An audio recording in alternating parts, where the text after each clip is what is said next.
Polytechnic के सभी subject सबसे सरल और आसान भाषा में पढ़ने के लिए हमारे चैनल को सब्सक्राइब करें और साथ ही बेल आइकन को भी ऑन करें ताकि आपको सारे अपडेट मिलते रहें। तो नमस्ते दोस्तों, स्वागत है आप सभी लोगों का आपके अपने YouTube channel dream India polytechnic में। आज का वीडियो लेक्चर हमारा पॉलीटेक्निक 4th सेमेस्टर के स्टूडेंट्स के लिए है और आज का जो हमारा सब्जेक्ट है वो transmission and distribution of electrical power, ठीक, TDP जो कि हम इसको कहते हैं शॉर्ट में, transmission and distribution of electrical power. देखिए, इसमें आज का जो हमारा फर्स्ट लेसन है जिसका नाम है ट्रांसमिशन सिस्टम, इसमें से आपका 10 नंबर का जो कि क्वेश्चन आता है, ठीक, 10 नंबर में इस आपके जो कि लेसन में से क्वेश्चन जरूर से जो कि 2-3 क्वेश्चन हम आपको ऐसे बताएंगे कि जो फिक्स आपके पेपर में पूछे ही जाते हैं। और साथ ही आप सभी लोगों को हम बता दें कि आपको हमारे चैनल पर polytechnic first year, second year और थर्ड ईयर के सभी सब्जेक्ट सबसे सरल और आसान भाषा में पढ़ाए जाते हैं। और साथ ही आप वीडियो को ज़्यादा से ज़्यादा शेयर करें ताकि और लोगों तक यह वीडियो पहुंच सके और आपको 4th सेमेस्टर के सभी सब्जेक्ट हमारे चैनल पर आपको पढ़ाए जाएंगे। तो बिल्कुल भी आप लोगों को परेशान होने की ज़रूरत नहीं है, कहीं पर भी भटकने की ज़रूरत नहीं है। आपको सारी क्लासेस यहीं पर जो कि उपलब्ध कराई जाएंगी, तो बिल्कुल भी आप लोग परेशान ना हों। आज का जो हमारा फर्स्ट लेसन है क्या, ट्रांसमिशन सिस्टम, इसके बारे में हम सबसे पहले समझते हैं। ये जो आपका क्वेश्चन आता है पहला ट्रांसमिशन सिस्टम में लेसन फर्स्ट में से आपका पहला ही क्वेश्चन आता है इलेक्ट्रिकल डिज़ाइन ऑफ लाइन, या आपसे पूछ लेगा लेआउट ऑफ ट्रांसमिशन सिस्टम, या आपसे पूछ लेगा कि ट्रांसमिशन सिस्टम का सिंगल लाइन डायग्राम बताइए। ट्रांसमिशन सिस्टम का सिंगल लाइन डायग्राम बताइए, ठीक। मोस्ट इंपॉर्टेंट क्वेश्चन है, 5 नंबर में 100% जो कि आपसे पूछा जाता है हर बार, इसलिए इसको जो कि अच्छे से तैयार आप लोग जरूर से करें। अब देखिए, जो आपका इसका सिंगल लाइन डायग्राम बनेगा ये है क्या, सबसे पहले तो इसको समझें। देखिए, ट्रांसमिशन सिस्टम, ट्रांसमिशन को हम हिंदी में क्या कहते हैं, सबसे पहले तो आप इसको जानें, संचरण, ठीक है। ट्रांसमिशन को हम हिंदी में कहते हैं संचरण और डिस्ट्रीब्यूशन को हिंदी में हम कहते हैं वितरण। संचरण का मतलब जहाँ पर आपकी इलेक्ट्रिसिटी बन रही है उसको हम कहते हैं ट्रांसमिशन, ठीक है। और जहाँ से आपकी इलेक्ट्रिसिटी बट रही है, मतलब कि डिस्ट्रीब्यूट हो रही है, उसको हम कहते हैं डिस्ट्रीब्यूशन, ठीक है। तो ये है आपका ट्रांसमिशन सिस्टम। अब देखिए, इसका सिंगल लाइन डायग्राम है, इसमें क्या बताया गया है कि आपकी लाइट बनती कैसे है, कहाँ से बनती है, कितने केवी में बनती है, कैसे उसको कन्वर्ट करते हैं और हम तक पहुँचने पर वह आपकी कितने वोल्ट की जो कि हो जाती है, इस सभी के बारे में आपके इस डायग्राम में बताया गया है। सबसे पहले तो इसका बनाने का तरीका देखें आप लोग, सरल और आसान भाषा में आपको समझाएंगे। कहीं पर भी आपको इतने सरल और आसान भाषा में नहीं समझाया जाएगा, तो वीडियो को जल्दी ही सभी लोग शेयर जरूर से कर दें। देखिए, इसका जो कि बनाने का बहुत ही साधारण सा तरीका है इस डायग्राम को बनाने का।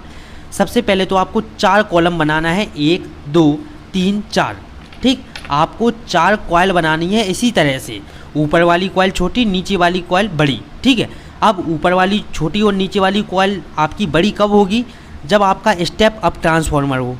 और इस डायग्राम में सबसे ऊपर स्टेप अप ट्रांसफार्मर लगा हुआ है, उसके बाद 3 आपके स्टेप डाउन ट्रांसफार्मर लगे हुए हैं। आप लोग देख सकते हैं, एक स्टेप डाउन ट्रांसफार्मर है शुरुआत में, उसके बाद आपके तीनों स्टेप डाउन ट्रांसफार्मर लगे हुए हैं।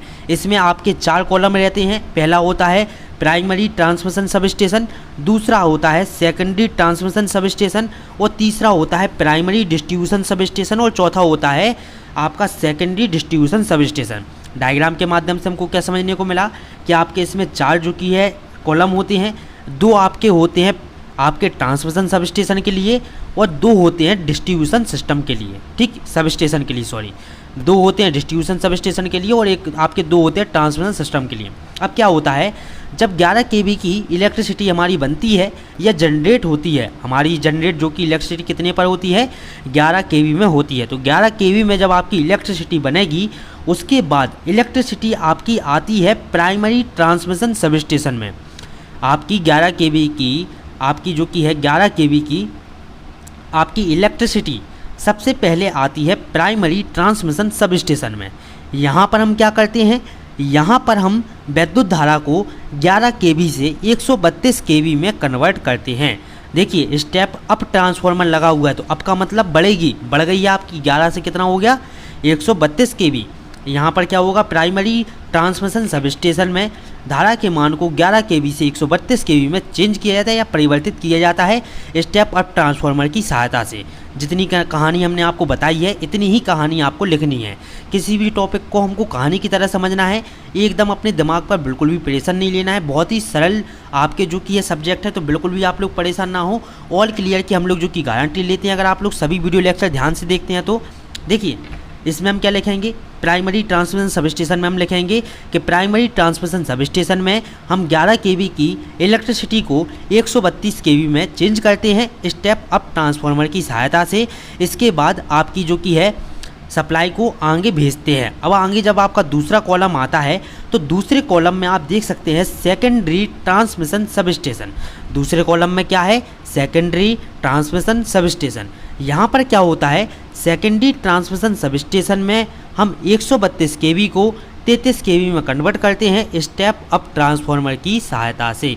किसकी सहायता से, स्टेप अप ट्रांसफार्मर की सहायता से। अब एक मोस्ट इम्पॉर्टेंट चीज़ जो हम आपको बता दें, एक चीज़ जो कि आप लोगों को नोट डाउन करनी है कि 440 वोल्ट होती है लाइन आपका लाइन वोल्टेज और 220 वोल्ट आपका होता है फेज़ वोल्टेज। ठीक है, क्या होता है, 240 हमारा होता है लाइन वोल्टेज और 220 वोल्ट होता है हमारा फेज वोल्टेज होता है। अब एक चीज़ और आप यहाँ पर गौर करेंगे कि स्टेप अप ट्रांसफार्मर जहाँ पर आपका लगा है वहाँ पर आपकी ऊपर की कॉइल छोटी और नीचे की कॉइल बड़ी होगी, और जहाँ पर स्टेप डाउन ट्रांसफार्मर लगा हुआ है वहाँ पर ऊपर की कॉइल बड़ी और नीचे की कॉइल छोटी होगी। सीधा सा मतलब आप समझ सकते हैं, कम कॉइल मतलब कि कम वोल्टेज को, ज़्यादा कॉइल मतलब कि ज़्यादा वोल्टेज में चेंज कर रहे हैं। इसके बाद ज़्यादा आपका जो कि है कॉइल है तो ज़्यादा वोल्टेज को कम वोल्टेज में चेंज कर रहा है, तो यहाँ पर स्टेप अप हो रहा है और यहाँ पर आपका स्टेप डाउन हो रहा है। समझने का प्रयास करें। एक बार शुरू से जो कि शुरू करते हैं हम। चित्र में क्या लिखेंगे हम, सबसे पहले तो यहाँ पर लिखेंगे कि यहाँ पर 11 kV की जो कि सप्लाई आपको मिलती है। अब क्या करता है, प्राइमरी ट्रांसमिशन सबस्टेशन है जो आपका पहला ब्लॉक हमने बनवाया है, प्राइमरी ट्रांसमिशन सबस्टेशन, यह 11 kV को 132 kV में चेंज करता है स्टेप अप ट्रांसफार्मर की सहायता से। इसके बाद आपकी 132 kV की इलेक्ट्रिसिटी को आगे भेजा जाता है सेकंड वाले कॉलम में, जिसका नाम है secondary transmission substation. Secondary transmission substation में हम 132 kV को 33 kV में कन्वर्ट करते हैं स्टेप डाउन ट्रांसफार्मर की सहायता से। इसके बाद जो कि यह सप्लाई को हम आगे भेजते हैं, 132 को हमने 33 में कन्वर्ट कर दिया। अब 33 kV हमने अपने तीसरे कॉलम में भेजी जिसका नाम था क्या, primary distribution substation. Primary distribution substation, primary distribution substation में हम 11 kV को आपका 33 kV को 11 kV में कन्वर्ट करते हैं स्टेप डाउन ट्रांसफार्मर की सहायता से। इसके बाद 11 kV की जो कि आपकी इलेक्ट्रिसिटी को हम आगे भेजते हैं। आगे कहाँ पर भेजते हैं, सेकेंडरी डिस्ट्रीब्यूशन सबस्टेशन में। सेकेंडरी डिस्ट्रीब्यूशन सबस्टेशन में जैसे ही आपकी 11 kV की इलेक्ट्रिसिटी आती है तो यह 11 kV को 400 वोल्ट में कन्वर्ट कर देता है, और यहाँ पर आपका जो कि स्टेप डाउन ट्रांसफार्मर लास्ट में ख़त्म होता है। और इसके बाद जब आपकी 440 वोल्ट में कन्वर्ट हो जाती है, इसके बाद आपकी इलेक्ट्रिसिटी आपके मोहल्ले में जो ट्रांसफार्मर लगे हुए हैं वहाँ पर पहुँचाई जाती है। ट्रांसफार्मर में आने के बाद हमारे घर तक जो इलेक्ट्रिसिटी आती है वो होती है आपकी 220 वोल्ट की। ठीक है, 220 वोल्ट की। अब इसमें जो आपका सेकेंडरी डिस्ट्रीब्यूशन सबस्टेशन है, लास्ट वाला सबस्टेशन है, यहाँ पर हम किस में चेंज कर रहे हैं, 11 kV को 400 या 440 वोल्ट में हम कह सकते हैं, 400 या 440 वोल्ट में कन्वर्ट करते हैं। अब ठीक है, इसके बाद देखिए, अब इसके बाद आप आगे लिखेंगे, जब आपसे 5 नंबर में क्वेश्चन पूछा जाएगा तो चित्र अकेला तो आप बनाएंगे नहीं, चित्र बनाएंगे, साथ ही आप primary distribution substation, secondary distribution, transmission, इन सभी के बारे में जो कि लिखेंगे। तो इसके बाद चित्र के बनाने के बाद हम इसे लिखेंगे सबसे पहले तो जहाँ से इलेक्ट्रिसिटी जनरेट हो रही है, मतलब कि सिंक्रोनस जनरेटर की सहायता से। सिंक्रोनस जनरेटर में हम लिखेंगे कि यह यांत्रिक ऊर्जा को वैद्युत ऊर्जा में परिवर्तित करने का कार्य करता है। आपका साइक्रोनस जनरेटर होता है, ठीक, यह क्या करता है, यांत्रिक ऊर्जा को वैद्युत ऊर्जा में परिवर्तित करने का कार्य करता है। यह एक प्रकार का एसी जनरेटर होता है। सभी जनरेटिंग स्टेशन में सिंक्रोनस जनरेटर का उपयोग करते हैं। जितने भी आपके जनरेटिंग स्टेशन हैं, मतलब जनरेटिंग स्टेशन क्या होता है, जनरेटिंग स्टेशन जहाँ पर आपकी वैद्युत ऊर्जा को बनाया जाता है, जहाँ पर आपकी लाइट को बनाया जाता है, इलेक्ट्रिसिटी को बनाया जाता है, ठीक, तीनों एक ही चीज़ है। जहाँ पर आपकी वैद्युत ऊर्जा या लाइट या हम कह लें इलेक्ट्रिसिटी, इनको बनाया जाता है, उसी को हम कहते हैं जनरेटिंग स्टेशन। जनरेटिंग का मतलब जहाँ से आपकी जनरेट हो रही है, शुरुआत हो रही है, बनाई जा रही है, ठीक है। सभी जनरेटिंग स्टेशन में सिंक्रोनस जनरेटर का उपयोग करते हैं। इसकी विशेषता यह है कि इसे हम स्थिर गति पर चला सकते हैं, मतलब कि इसको हम कंट्रोल कर सकते हैं। अब आते हैं हम अपने वापस चित्र पर। तो चित्र में जो आपका पहला कॉलम था प्राइमरी ट्रांसमिशन सब स्टेशन, अगर आपने इसके पहले वाला जो कि है, इसके पहले हमने जितना भी आपको चित्र में समझाया है, अगर वो चीज़ अच्छे से सुनी हुई है तो आपको ये चीज़ याद करने की आवश्यकता नहीं है। हमने आपको चित्र में बताया है कि प्राइमरी ट्रांसमिशन सब स्टेशन का काम क्या होता है। इसमें उत्पन्न की जाने वाली विद्युत ऊर्जा को एक स्टेप अप ट्रांसफार्मर की सहायता से या एक स्टेप अप ट्रांसफार्मर लगाकर 132 kV में कन्वर्ट करते हैं। आप केवल लिखें 132 kV, ठीक है। अगर आपको जानकारी के लिए जो कि आप लिख सकते हैं कि जो प्राइमरी ट्रांसमिशन सब स्टेशन होता है वहाँ पर हम चेंज किस में करते हैं, 11 kV को 132 kV में भी चेंज कर सकते हैं, 220 kV में भी कर सकते हैं, 400 kV में कर सकते हैं और 765 kV में भी बदल सकते हैं। लेकिन यहाँ पर आपको लिखना है केवल यहाँ पर प्राइमरी ट्रांसमिशन सब स्टेशन में हम 11 kV को 132 kV में चेंज करते हैं। इसके बाद ऊर्जा को जो कि है ट्रांसमिट करते हैं। ठीक, जानकारी के लिए आपको बता देंगे, लेकिन आपकी जितनी रिक्वायरमेंट है उतना ही हम जो कि है लिखेंगे। दूसरा है सेकेंडरी ट्रांसमिशन सब स्टेशन। जो हमारा चित्र में सेकंड कॉलम था वो आपका आ गया है क्या, सेकेंडरी ट्रांसमिशन सब स्टेशन।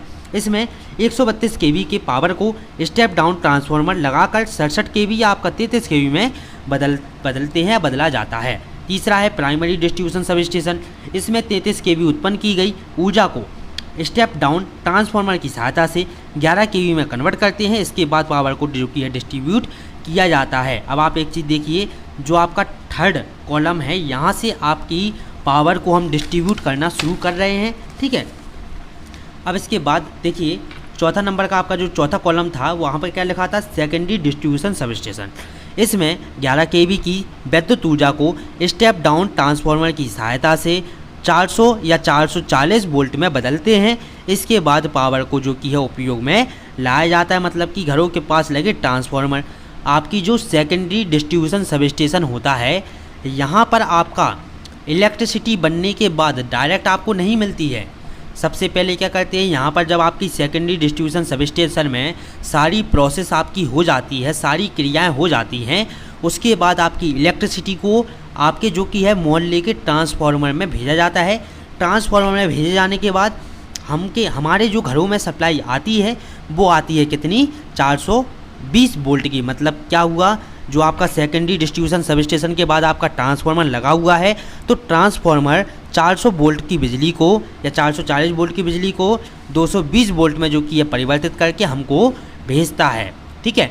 तो आशा करते हैं कि इतने डिटेल से अगर हमने आपको समझाया है तो आपको समझ में आया ज़रूर से होगा। इसके बाद जो अगला टॉपिक हमारा आता है आपके advantage of high voltage transmission, मतलब कि हाई वोल्टेज ट्रांसमिशन के क्या क्या लाभ होते हैं, इसके बारे में हम जानेंगे अगले वीडियो लेक्चर में। आप सभी लोग वीडियो को ज़्यादा से ज़्यादा शेयर करें और जितना ज़्यादा आप लोग चैनल को सपोर्ट करेंगे उतना अच्छा कंटेंट और उतनी अच्छी वीडियो और साथ में नोट्स भी हम आप लोगों के लिए जो कि लेकर से आएंगे। तो आप लोग ज़्यादा से ज़्यादा वीडियो को जो कि है शेयर करें, हमारे चैनल को सपोर्ट करें और साथ ही आपके जो जूनियर्स हो या सीनियर हो उनको भी हमारे चैनल के बारे में बताएं। और साथ ही जो कोई आपके दोस्त पॉलीटेक्निक एंट्रेंस एग्ज़ाम या बीटेक एंट्रेंस एग्ज़ाम की तैयारी करना चाहते हैं उनको भी हमारे चैनल के बारे में जानकारी दें। पॉलीटेक्निक एंट्रेंस एग्ज़ाम की तैयारी आपको इसी चैनल पर कराई जा रही है और बीटेक एंट्रेंस एग्ज़ाम की तैयारी आपको ड्रीम इंडिया बीटेक नाम के यूट्यूब चैनल पर जो कि है कराई जा रही है। वो चैनल भी जो कि हम ही लोगों का है। हम लोग आप लोगों के लिए जो कि इतनी मेहनत कर रहे हैं तो आप लोगों का भी फर्ज बनता है कि वीडियो को ज़्यादा से ज़्यादा शेयर करें और जिन जिन लोगों को समझ में आया है तो वो कमेंट बॉक्स में जो कि है अपनी राय ज़रूर से दें। और अगर कोई भी कमी वीडियो में हो तो वो भी अपनी राय आप लोग कमेंट बॉक्स में ज़रूर से लिखें। तो चलिए अब मिलते हैं अगले वीडियो लेक्चर में। नमस्ते। अगले वीडियो लेक्चर में अगला टॉपिक कवर करेंगे और इस चीज़ की बिल्कुल भी आप लोग परेशान ना हो, सारा सिलेबस आपका कंप्लीट कराया जाएगा और साथ ही रिवीजन भी कराया जाएगा जिससे कि आप लोगों को अच्छे नंबर लाने में आसानी होगी। चलिए मिलते हैं अगले वीडियो 11। पॉलीटेक्निक के सभी सब्जेक्ट सबसे सरल और आसान भाषा में पढ़ने के लिए हमारे चैनल को सब्सक्राइब करें और साथ ही बेल आइकन को भी ऑन करें ताकि आपको सारे अपडेट मिलते रहें।